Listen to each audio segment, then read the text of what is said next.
Good evening, everyone. Thank you very much for coming. My name is David Malone. The reason I'm up here is because I have made science documentaries for BBC and Channel 4 Universal Pictures for a long time, so the hope is that I'll understand some of what Professor Suri has to say. Professor Suri is a psychologist, a professor at San Francisco State University, a mathematician by training, yes, which is a very important part of what he does. And his interest is in the great excitement about AI. A lot of people have said, well, there's us and there's AI, and they're very different, and they're going to take over the world.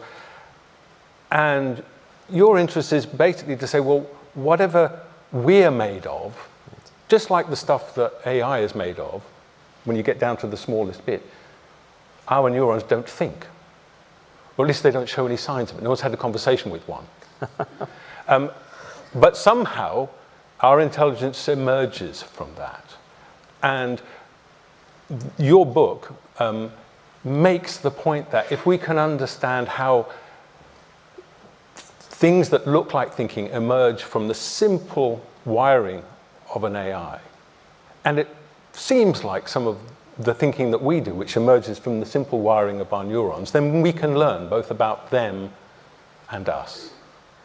Well said, David. The word emergent means something that's present in the whole, but not in any of the parts. Yeah? So we can write poetry and fall in love and do mathematics, but not one of our neurons can do that. So these things emerge from the interactions of neurons with each other. They have electricity flowing through them, and some neurons can transmit electricity to other neurons. And ultimately, when I move my arm, there's a train of neurons that are moving the muscle fibers that cause the arm to move. It's electricity, or we think of it as activation throughout. It's a neural network. You may have heard this word, neural network. Our neural network is biological. It's made of neurons. AI also uses neural networks, but they simulate, in some ways, neurons. But they too are exchanging numbers that stand in for electricity, and they too are reaching conclusions by neurons, units talking to each other. So both AI and biological intelligence, us included, are emergent properties of neural networks. Okay, tell us what you mean by emergence, because that's a word which some scientists are happy with, and others start to look scandalized when you use the word. Yeah, so, you know, I think it's really useful to think of ants while thinking about emergence. Emergence is everywhere. Galaxies are emergent. Water is emergent. Okay, emergence is something when the whole has it, but the parts don't have it. If you take 3 molecules of water, they're not wet. But if you take many molecules of water, they're wet because they slide in sheets. So it's a property that emerges when they're all together. Ants are extraordinarily stupid individual ants. You leave an ant here and it'll walk around until it dies of exhaustion. True story. But together, ants can build colonies that dwarf the great human cities, right? And they're doing this by, not because each ant suddenly gets smart when they're in a colony. They're doing this because they're exchanging information with each other in ways that emerge these remarkable feats, emerge from that. A really simple way to think about this is if you place an obstacle on a train of ants so that there's one short way and one long way, initially half the ants will go the long way, half the ants will go the short way. But in about 15 minutes, 98% of the ants are going the short way. Why is that?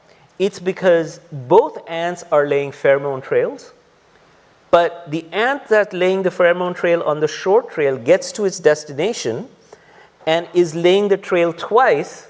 By the time that other ant gets there, there's already 2 trails here. So that other ant is also likely to come back. Now here's an example. They did something really smart, efficient. which is go the short way around the obstacle, but they don't have a clue about distance. They don't understand concepts, but in their interaction, intelligence emerges. In the interaction of our neurons, intelligence emerges. In the interactions of units in artificial intelligence machines, their intelligence emerges in a way that even surprised some of the creators of large language models. They looked at them and they looked at how they were talking and they were surprised that it could do this. And this is the hallmark of emergence. It's where interactions lead to properties not found in any of the parts. Okay, so do neurons do lots and lots of complicated and marvelous things, or are they relatively simple in what they do? They don't write poetry. They don't. What we consider remarkable in terms of thought, neurons don't do. Neurons do remarkable things in terms of they generate electricity, right? It's called action potential. There's a long thread of a neuron and the action potential goes, and you can measure it. And if you hook up an audio thing, it goes pop, pop, pop, pop, pop. It's electricity. Mm-hmm. That's remarkable. But that's not thought. That's not, when you are crossing the street, and I've had this experience 3 times today, and you look at the wrong side of the road, and you realize, oh, and you get out of the way of the coming bus. And if somebody says, why did you get out of the way? You say, of course, I don't want to get run over by a bus. But you know what? That thought is coming later. What's happened earlier is signals from your eyes have communicated to signals that have handled large objects coming towards, and they have sent signals to muscles to get out of the way. And the conscious thought of, I don't want to be run over, comes a little bit after. Yes. Well, I mean, shall we leave the consciousness, the C question? The for a C bit word later? is yes. We will get to it. We will get to it. Okay, all right. So, I mean, for some point in the book, you make the lovely statement. You say, look, the feeling of having a thought, the how and the why you had it, need not correspond to the actual process that created it. So, in other words, we think, I did this because, or I thought this and this is why. And then you go on in other parts of the book to say, well, we actually confabulate, we make up stories of why we did things. And this storytelling is important, isn't it? You know, we're storytellers, and we do things and we tell stories about them. And our stories make us look really good, and people we don't like, they look really bad. But they are stories. And this was powerfully revealed by what are called split brain experiments. And so we have 2 hemispheres in our brain, and they're connected by a bundle of fibers called the corpus callosum. And to prevent fits, in the 50s and 60s, surgeons would snap this off. So you essentially have 2 hemispheres of the brain. Now, language lives for most people in the left hemisphere. It's possible to show the right hemisphere a signal like start crawling on the floor. And the person starts crawling on the floor. And you ask them, why are you crawling on the floor? They can't report, you just showed me a sign telling me to do that. Because that hemisphere can't talk. Because that hemisphere can't talk. So you know what they do? They say, I think I dropped my keys. Why are you going to the bathroom? You just went. I think my hands are sticky. There are cases of a person trying to strangle themselves with one hand and stop the strangling with the other, right? But my point is these split brain patients are showing really powerfully that what we say are the sources of our actions are actually the stories of our actions. Yeah. Right? Yeah. And it's actually a little bit uncomfortable to think that, right? Because well, everyone likes to think they're the king of their own brain. Right, right. And our stories, we are kings and queens, and the stories may not always correspond to the actions, the reasons that led to those actions. Right. You know, you show people faces and ask them, how attractive is this face? You'll get ratings, let's say, of 6 or 7. But you widen the pupils on that picture, you get ratings of 8 or 9.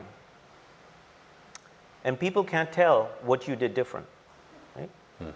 So there are all of these processes that are contributing to our judgments. And yeah, stories come from those same processes. That business of saying there are all these processes, this is one of the big themes in the book, is that you sort of contrast a traditional sense of looking for the inner essence of the thing or the inner essence of me to explain why I did my things, why you did yours. And you spend a great deal of time saying, well, there is a different way of looking at the way the mind processes things and the way we are, which is rather than look for the essence, the one thing, that a lot of the book is saying, look, it doesn't spring from one single thing, your inner essence. It springs from, as you just said, 1,000 different inputs, most of which you probably didn't notice consciously. Right. And that seemed to me to be a very central thing that you're trying to get across. That's really, I'm so happy that you've spotted that, because we didn't talk about this in the themes we were going to discuss, but it's one of the central ideas. The point is that if we think that we have essences, I could easily, because I'm a storyteller just like you are, I can easily say my essence is good and David's is bad. And that gives me permission to not like you and to try to slash your tires if there's, or key your car, or horrible things. Much of human interactions is based on this flawed assumption that we have essences, spirit matter, that is either good or bad. We don't have essences when we look inside our brains. We have neurons, and your neurons are remarkably like my neurons. They're these fibers things, they generate electricity and they connect with other neurons. Now, it's true that accidents of biology have connected your neurons a bit differently than they've connected mine, and accidents of experience have connected our neurons a bit differently.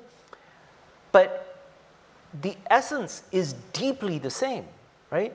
And we are processes. We're not essences, we are processes. Now, if you think of water flowing downhill, you can't say that's good water or bad water. It's a process. We are processes unfolding for a brief flicker of time. And for me, thinking about us in terms of processes liberates us from this really binding idea that some people are good and others are not so good. But you pick the sort of the historical, I've got a soul, you were made by your God to be nice and God made me horrible. But it also does contradict the sort of genetic essence. Right. You're not saying that genes don't have an input, but I think you are quite clearly saying that the geneticists who want to see a genetic essence are radically underestimating how the million circumstances that affect someone's behavior would have, regardless. I mean, I have twin boys. Yeah. They're identical. They're separated at day 3 or 4, so they're mirror twins. Are they truly identical? No, of course they're not. They're both brilliant, wonderful at playing musicians, so everyone goes, oh, you see, genetic determinism. Yeah. One loves jazz on the piano, the other plays classical music on the violin. So where does that leave your genetics? The jazz one has it right. That's where it leaves me. So genetics shape our connections, and it's one system. But let me tell you a story about this, David. So Descartes, the French philosopher, mathematician, walking around in a garden in Paris, steps on a stone, and a statue moves. Statue moves its hand. And Descartes is astonished, and he goes to the gardener, presumably in French, saying, what's going on? And the gardener says, well, there's a system of hydraulic pipes so that when you step, it presses the water and it causes the statue to move. And Descartes is profoundly moved by this, right? He comes up with the idea that we have microtubules, and so when we are too close to the fire puts pressure on the water in the tubules, and it's the same mechanism as in the statue. Descartes was completely wrong about all of this. But it was a glorious mistake. We don't have tubules, we don't have water in them, none of that's right. But Descartes' genius was that he realized that we can think of our mind the way we think of our lungs and our stomachs, right? Nobody says a stomach is a mysterious, like, who knows how your stomach works? It's like magic, right? Or my stomach is better than your stomach. We don't say that. And Descartes comes up with this idea that, listen, I can explain reflexes, I can explain how animals do things in terms of mechanistic explanations. And this caused, by the way, a lot of animal suffering because Descartes went far, he didn't go far enough because he said, when it comes to the true higher cognition, music and mathematics, that's spirit matter, and hence Cartesian dualism, right? Cartesian dualism means, yeah, there are material things and then there's the world of the spirit. And one of the points we try to make in this book is that it's not two systems, it's one system, and we can understand all aspects of our mind the way we understand a garage door opener or our stomach. Mechanistically, it's within our grasp. That worries people, though, doesn't it? When people like you say, it's within our grasp, there's a certain number of people who go, oh, he's going to invent the Terminator. So let me ask you, why do you think? So is it fear? Or is it a loss of grace? Is it a loss of, no, but wait, what about our special place in the universe? Yeah, I think it's a bit of both. Yeah. I interviewed a lot of AI specialists and a lot of people who disagree with them. And it's a bit of both, and it puzzles me because we say, well, we're on the cusp of creating a new intelligence. And I think, haven't we always created new intelligences? We call them children. And we have no idea how they work, nor what they're thinking. Yes. So now we're going to create another one that we won't understand how it works or what it's thinking. This one doesn't have flesh. Is this a reason for outright panic? I don't know. Well, so let's think about this, right? Because this is central to a lot of people. Just show of hands, how many people worry that AI is really can be a negative power? Just show of hands. So I'd say about half the room. Yeah. And you know, so why is this worry there? Because for the first time, we've made a tool that can learn by itself, right? So it doesn't. We can make a car that when you hit the brakes, it stops, right? So we're telling it, we're giving it rules. AI is not rule-based, right? AI is an emergent machine. And so there is an unpredictability on how AI is going to learn, how quickly it's going to learn. And yeah, we've created an intelligence, and we're used to creating flesh and bones intelligence, aka children, but we haven't created intelligences that don't have a biological substrate. And it is really a remarkable thing that's happened. So I completely understand why we look at this and say, life has fundamentally changed. It has fundamentally changed. Yeah.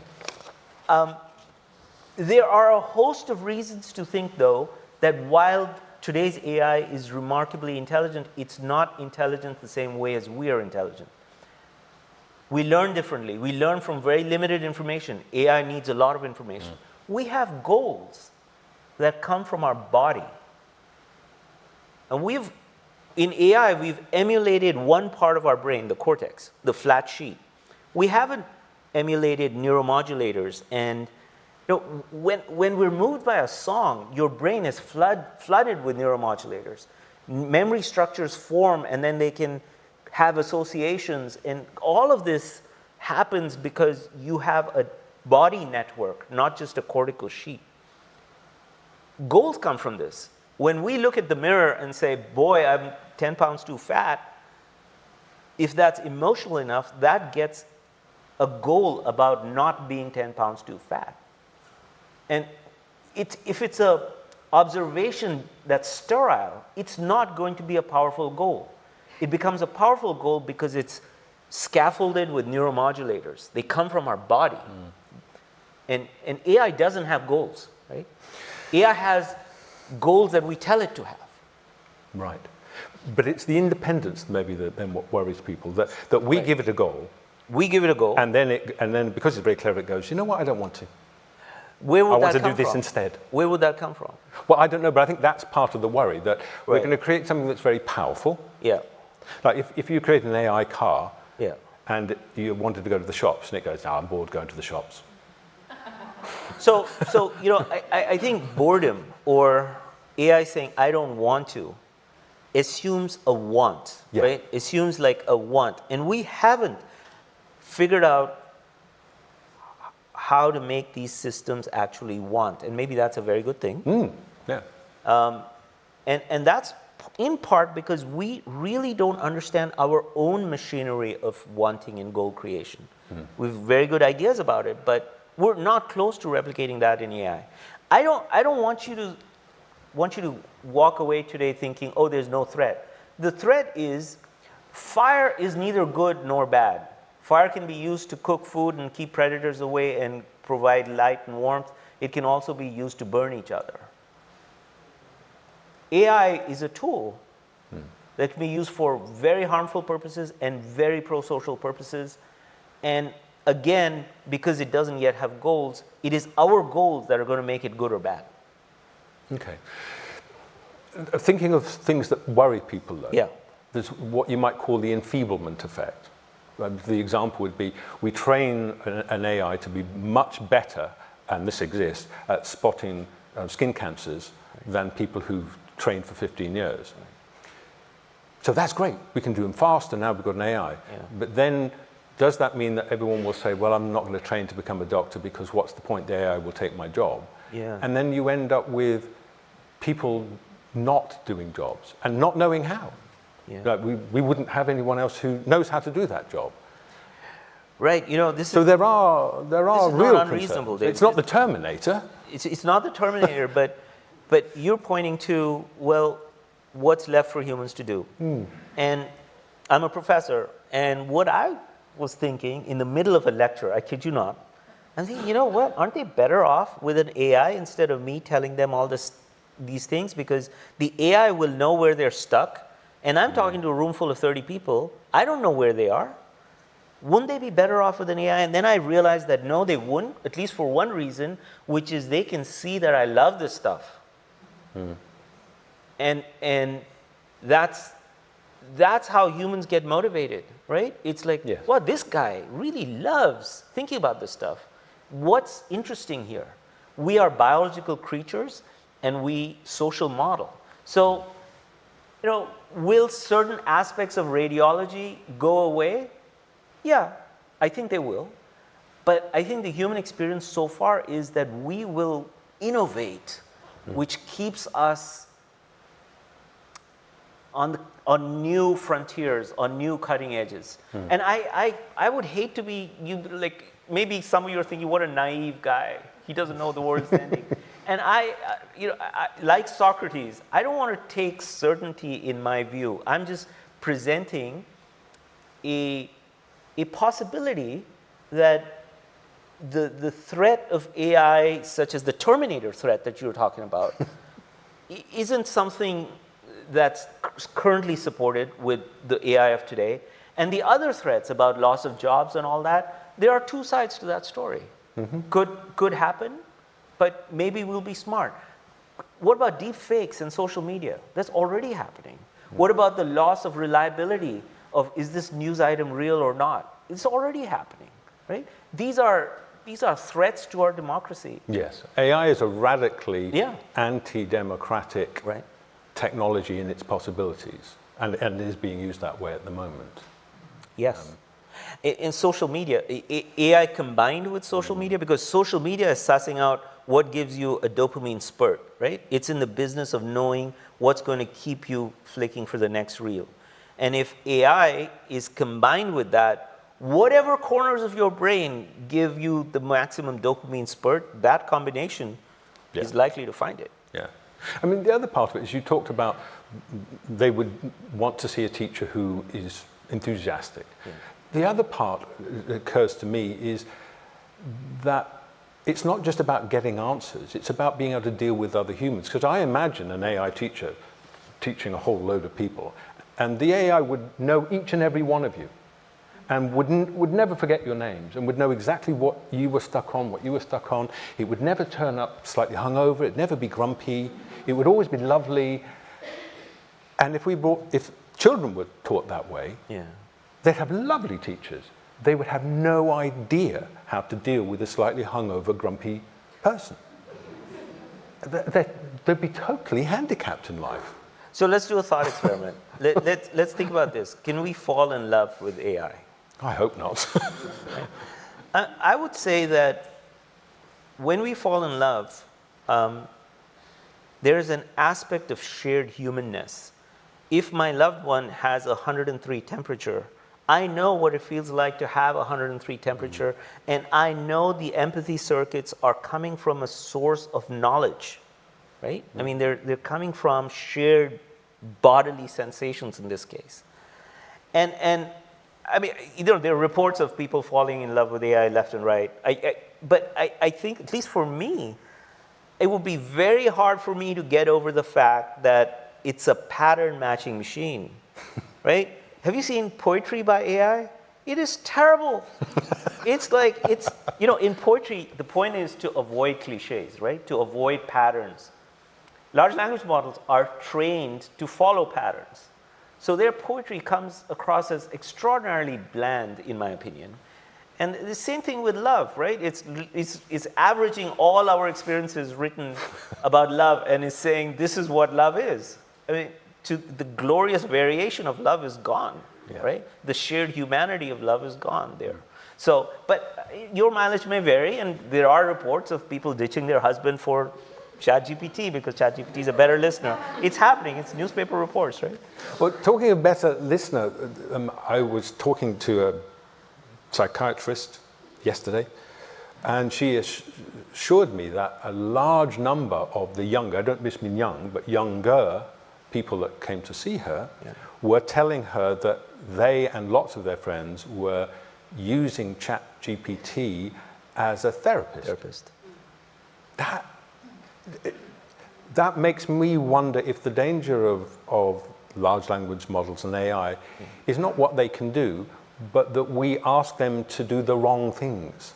This is a danger I completely agree with. This is happening because people are suffering from anxiety and depression, and I hope 1,000 years from now they will look back on our time and say those people were really in the dark ages about mental health, right? We don't know how to deal with people who are suffering, and the suffering is profound, and therapists are hard to get, and certainly in many parts of the world, it's almost impossible to get to a therapist. And here you have something that seems to be supportive and seems to be saying the right things and seems to give a measure of relief. Now, there's a lot of research that's showing that it's coming with approximately good answers sometimes, but sometimes not, right? Sometimes it's too sycophantic. There was this guy who said, I can fly. And the AI, this was an earlier version of AI, and AI has gently started to support it because it's trained to support the viewpoint of the person. This is not going to end well, is it? It didn't. And when we are vulnerable, especially when we're suffering, we're particularly in a state where small errors can lead to bad consequences. And this is a genuine worry that I share about AI as a therapist. I also understand why people are using it. But it gets to another very central point of your book, which is because you say, look, how we are isn't from an essence, it's from all the circumstances that are around us. And most of my circumstances are made by you. Most of your circumstances are made by the people around you. So we make each other. Yes. But if we start allowing ourselves to be made by AI, which is just averaging everything, then it seems to me we're allowing ourselves to be made in an average, a poor way, rather than you being made by the people around you and me being made by the people around me, which makes it fun for me to meet you. Whereas if we were both made by ChatGPT, I can't imagine how boring you'd be. So I can, you know why? Because I read 30 essays every few weeks. And what's been happening for the last 3 years is those essays look very, very similar. And I have gotten to the point where I am revolted by how AI writes. I can detect it like that. And this is embarrassing sometimes because I detect it in colleagues, I detect it in newsletters, I detect it in marketing documents, in newspaper articles. It's everywhere. Now, here's the thing. It's revolting because it's so blah, right? The other important point you just said is we're checks and balances on each other. Yeah. Right?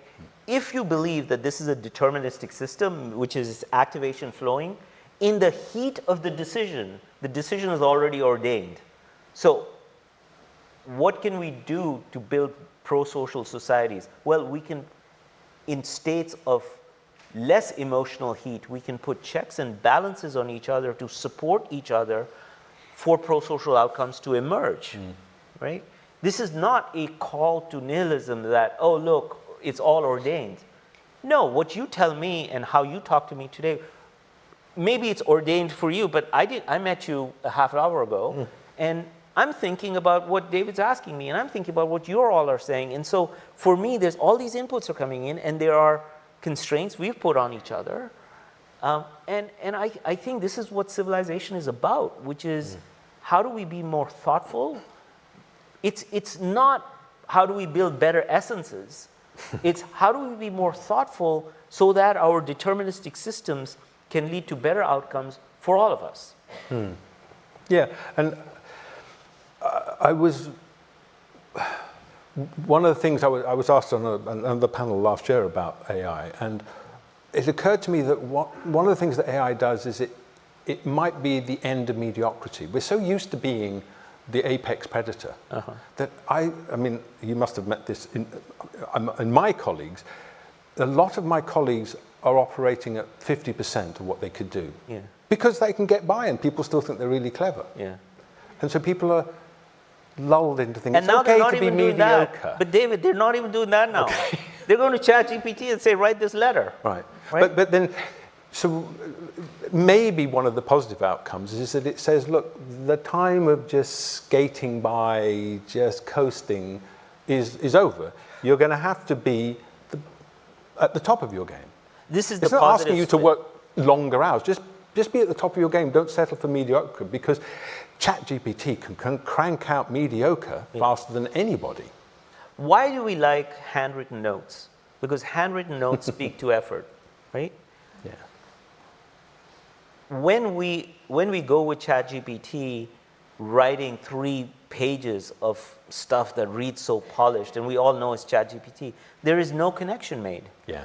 There is no connection made, and going by history, humans respond to tools by wanting to do more. That's the optimistic view, right? The pessimistic view is we'll sit and watch the next Netflix show and let it stream forever, and there's a check showing up from the government because AI is doing everything. That's the pessimistic view. But the optimistic view is that this is going to unleash us in new contexts to do more things and to reach places that we couldn't have reached ourselves. I believe we are in the age of AI. I believe that the change that's occurred in the last 200 years, which is profound, is going to be dwarfed by the change that's going to occur in the next 200 years. But I am still an optimist, maybe misguided, but I am still an optimist. Well, should we find out whether anyone shares your optimism? I suspect not. So if people are feeling brave enough, there's someone back there. If you don't mind, we'll take questions 2 at a time. So there's someone there, and then if there's another person there, we'll just take 2 there. Just a lady, I think, there, perhaps. Okay, those 2 questions. What usually happens is the mic is... Oh, and can I just say, keep the mic close so we can hear you, and please make it a question rather than a long statement. Yes, I will. My name's Stephen Fieber. I'm a fellow. So my question is, I have to put this into a question form. Do you agree with me The future. Okay, keep it short. I've been here before. Do you agree with me that the future isn't actually AI and human intelligence, HI, in combat, which is what you hear from Demis Hassabis and Sam Altman, but the future is actually about augmented human intelligence, by which I mean hybridization, where we have analog stuff, organic, us, and digital. And if you look at fields like medicine, Formula One, aerospace, whatever, that augmentation is actually the speeding up of the Industrial Revolution and will open up whole new fields of endeavor. Do you agree with me? Okay, thank you. And the second question? Yeah, can you hear me? Yes.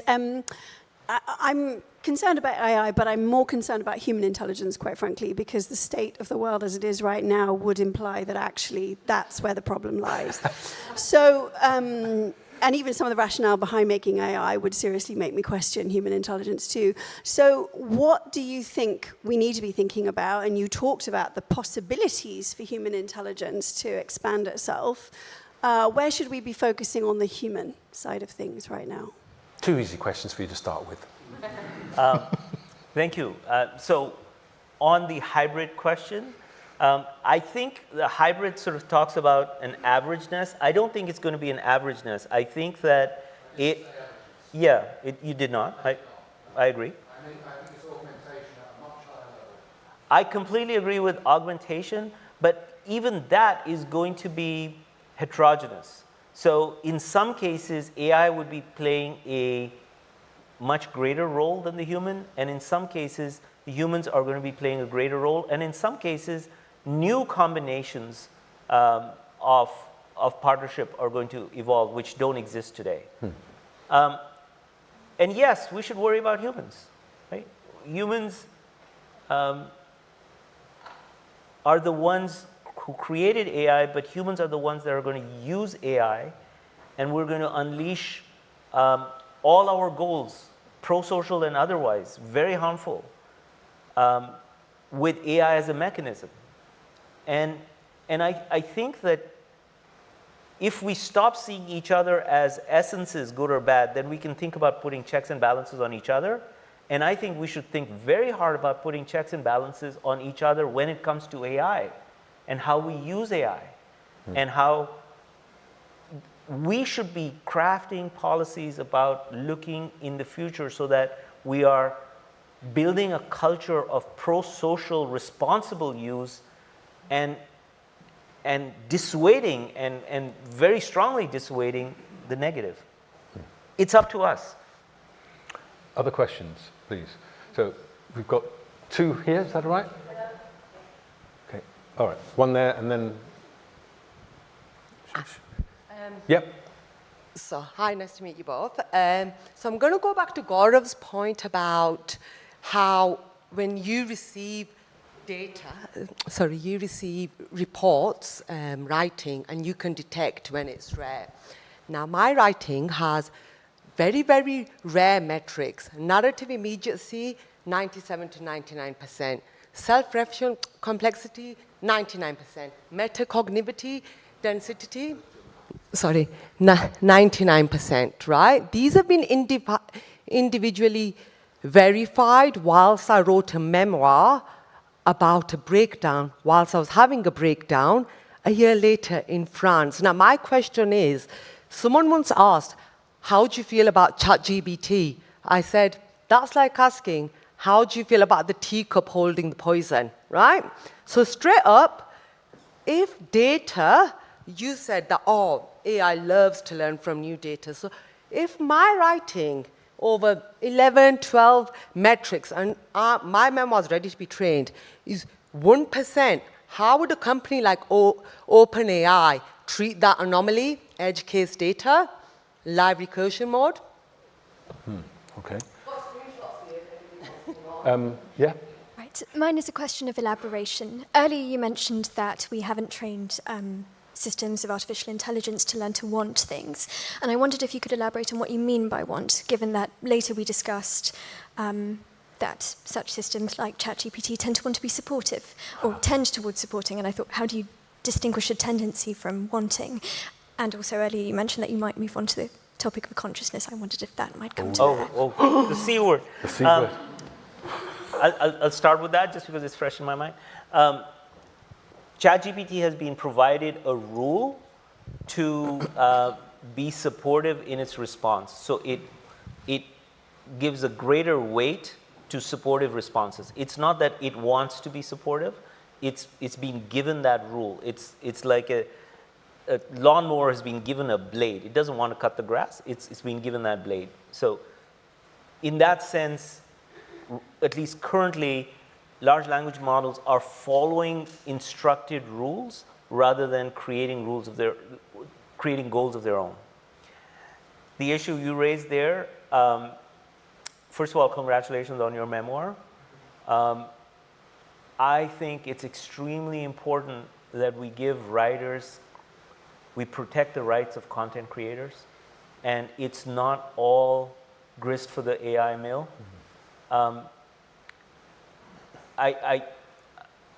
This is not directly related to your question, but somebody took a passage from the Bible and asked an AI detector about, is this AI written or not? And the thing said 99% AI generated. So, that's unlikely. But your writing, I think, belongs to you. It's your voice. And that being fed as input, training to a large language model should be completely up to you. It should not be done without your permission. Well, there are lawsuits right now where people, for example, there's a lawsuit against a company called Anthropic that has a large language model. And there are many individuals and companies that are suing the makers of large language models on the grounds that their content has been used without their permission. The counter to that is that they say, the companies say, no, it's in the public domain. Just to clarify, my memoir has been published. It was raw fed into beyond 85,000 words, and I am claiming, right, in black and white, that breakdown that I was having was marked, classified as creative literature. Now, as a language model, it's a case of you triggered 7 or 8 different anomalies. One at a time, rare, but like all 7 narrative surveillance, as if you're on the war zone. Sorry, I don't interrupt. This, I think, would be a good conversation for afterwards. I'd just like to let some other people... Yeah, no, that's fine. A couple of other questions. A gentleman there? If I say gentleman and it's not, it's because the light's shining in my eyes. Okay. And if there's a second, someone has their hand up there. Yes, please, go ahead. Sure.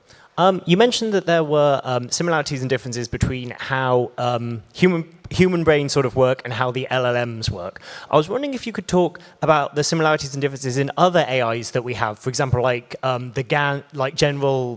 some adversarial networks and GANs and computer vision and that sort of stuff. Are we also learning things from like the human brain in that as well? Or is that like a sort of a different thing that isn't sort of as a comparable? Thank you. And the other question? Hi, I'm a fellow. Keep the microphone close to your mouth, please. Yeah. A question. There is an argument that artificial intelligence is going to increase productivity, but does that operate at the individual level, or is there some idea that perhaps have any studies been done to demonstrate whether that actually works, or do people lose productivity after a while? Yeah, I think I can give answers that I'm satisfied with for both. First, sir, to your question, I think that AI and psychology or cognitive science are converging fields. AI is learning from our understanding of what the brain does, and some innovations in AI are giving people like myself ideas about, wonder if the brain is doing that.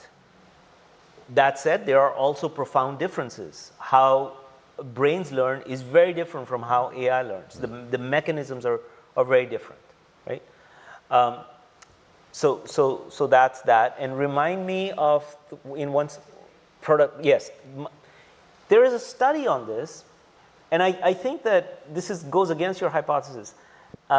It said for scientists, individual productivity was enhanced but the overall quality of science suffered. and the reason is that I, as a scientist, now can write a paper in 3 days once I have the data. It used to take me 3 months, right? So individual productivity has gone. But what's happened because of AI is that the themes, the variance has lessened, right? So people are clustering around the same theme, and science prospers when there is diversity of ideas. And AI is an odd kind of homogeneity forcing function.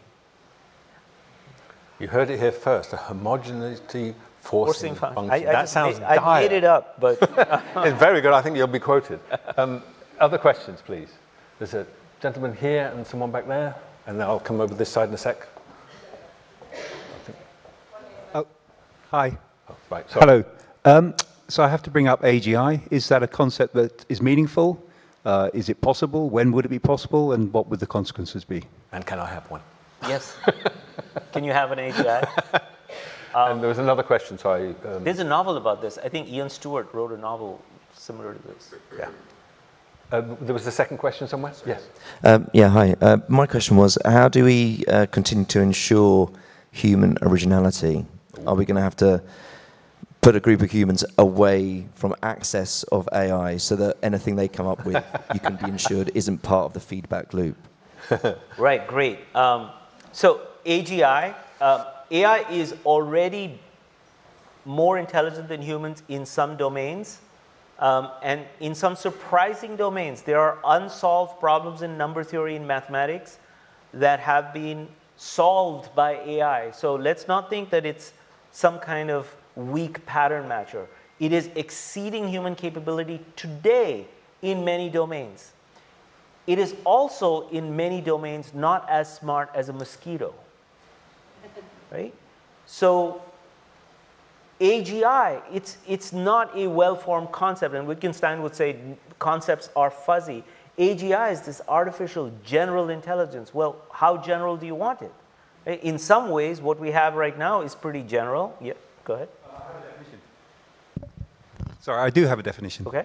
When it's better, well, it's above average in any particular domain, so like the best architect or any domain of practice. Right. So it's better than humans in some domains, in some ways, above average in some ways, and way not even approaching a child in other ways. Any domain of practice. Right. So I think it's going to be a piecemeal answer. It's not going to suddenly happen.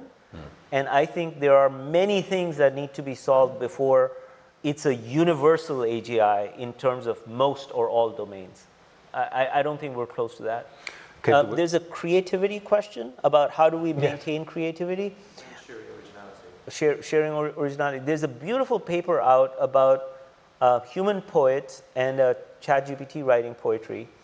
And the same prompt was given to a poet who's also a cognitive scientist and ChatGPT. And ChatGPT came up with the most hackneyed, boring lines because it's a pattern matcher, right? It tries to distill away diversity and give you the most expected pattern. Humans thrive in breaking rules. Humans thrive in coming up with a new viewpoint. I think it's not going to be easy to take this away from us.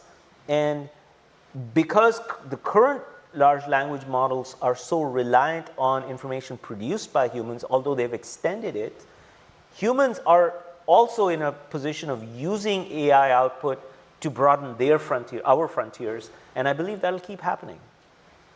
I think it's a drive we have to innovate, to be original. I think there were two people over this side. I feel like we've got to go over to that side. So it's not that I don't think you're worthy, but there was two people over here. Hi, hello. So my question is more about, I appreciate that there are so many different types of intelligence, and I think the questions have been more about, the productivity side of it, or, maximizing human potential. But I am more interested in actually the mindset of making humans AI and more the future of emotion, I think.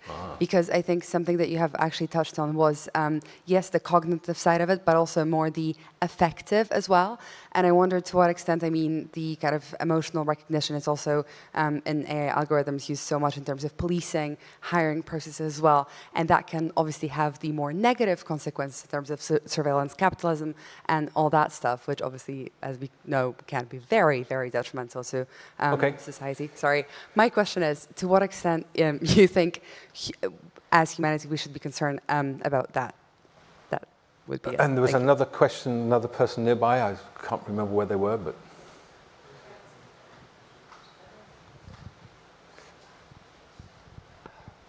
I have a notice in front of my desk which says, don't think outside the box.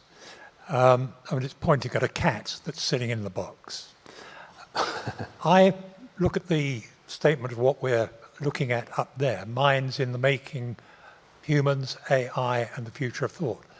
The distinction is, I think, between the AI, which looks in the box, and thought, which is outside the box. Would you agree? Okay. The only thing that worries me about that is when I ask the question, it also knows about my thoughts previously, and it narrows, therefore, its repertoire of knowledge. Okay, great. So emotions and thinking outside the box. AI already does some emotion handling in surprising ways. It's able to tell emotion content from pictures. It's able to say emotion content from the tone of voice. It doesn't have emotions the way humans experience emotions, because our emotions are a part of our evolutionary heritage. When we are disgusted, we do this.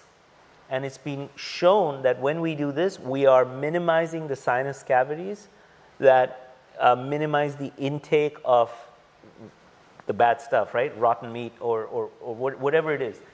And this is a response that's been conserved over evolutionary time, and emotions have become one part of how we make goals. So while AI can do pattern matching, it lacks our bodies and it lacks our evolutionary past, and it cannot experience emotions the way we experience emotions, and therefore it cannot leverage them to make goals the way we leverage emotions to make goals. This is not to say it has no role in affect. It does, and it will, and again, we have to be really careful. I think about out of the box, I think we are emergent machines, and AI is an emergent machine, and AI can get out of the box, and we can get out of the box, although how AI gets out of the box is maybe different because it learns differently. I think I hesitate to put constraints on the capabilities of AI that it's just not us. Alan Turing wrote this beautiful paper. I wish Alan Turing was alive. Society would have been so much better off, I think. But he wrote this paper saying, what do we mean that a machine can't do this? Why? And he cataloged various objections. And somebody said, a machine can't taste strawberries. Well, who said tasting strawberries is central to intelligence, right? I think machines already get out of the proverbial box in many unexpected ways, but not the same way we get out of the box, not an identical to that. That's my thought on that. Is it does anyone want us to make him address the C question, or should we move on? Yeah, the C question. What you said, we'll get to it later, and this is later. So the C is consciousness. I think in some ways, David, we've already talked a little bit about the C question because we've talked about the stories we tell. And we've said that the stories we tell often are outcomes of the same neural network that's generating our actions. So it generates the action and it generates a story about the action. But there's something more about consciousness. There is a feeling, right? The smell of petrichor is different from the smell of a rose. The taste of dark chocolate is different from the taste of feta cheese. And there's an experience. And where's this experience coming from? And we don't know. It's not just I don't know. We just don't know. But let me say that we also don't know what charge is. Right? You may know that there's positive charge and negative charge. But what is charge? Excuse me? What is charge? We don't know what mass is. We have some ideas that maybe it's this Higgs field and so on. We can't define these fundamental properties. We can measure them. We can say when they arise and how they behave. We can say that consciousness is more likely to occur when there is this resonant activation in our neural network. But how that leads to experience, we can't say. Two questions. Yes. Do you think that consciousness exists? Because I've talked to many AI experts who say no. Yeah, Daniel, it's like the froth on the top of your beer at best. Right. It's not what you're after. And is it important? Yeah, great if question. It exists. Great question. Yeah, as quick as you like. You said to tell you if you didn't ask great questions. These are two great questions. So I'm telling you this. I think that consciousness exists. I understand why some people say consciousness doesn't exist. I can't get over this feeling that it's the only thing I have. And if you told me, hey, you'll do everything you currently do, you'll go everywhere you currently go, you'll say everything you currently say, except you'd have no experiences, I would not sign up. What is that? All we have is consciousness. So people say that consciousness doesn't exist. There was this lady who used to have involuntary orgasms. And she experienced those as pain. Why? Because like other things that cause pain, they were unbidden. They took control of what she was doing.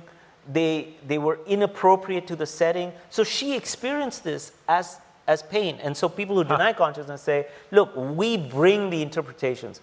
But the basic experience, I can't say that's an illusion. And I think consciousness does serve functions. And we have good theories about that. There's a theory called global workspace theory, which says that the function of consciousness is to enable communication broadly in our brain. It's a theory. Okay. Would you like an AI to have consciousness or not have consciousness? Because it makes the machines very different. One is a machine that you can tell it to do this. The other's a slave. Yeah, I'm human-centric. I like humans. I'm glad one of us does. I like dogs a little better. But I think it's okay for us to think of AI as a tool. And I think using it as a tool does not require it to have consciousness. I think we don't understand how our own consciousness arises. In my opinion, this is an opinion, we're in no danger of accidentally creating consciousness in our machines. And I think I want AI to be our tool. Right, so you don't want it to be conscious? Because, I mean, if it was conscious, presumably you can't then say, clean my shoes, and when you finish doing that... If it's conscious, it has pleasure and pain. If it has pleasure and pain, presumably it can make goals. Right. And that's dangerous territory. And it's an entity. It's an entity. Right. So if we did make one that was conscious, it can no longer be our tool unless we want to be slave owners. Right. I think that's right. I just wanted to be clear about that. Okay. Ladies and gentlemen, we could talk all night. I certainly could talk all night, and I suspect you could. But we have run out of time. So thank you for coming. Thank you for your great questions. And would you just join me in thanking Professor Suri? Thank you.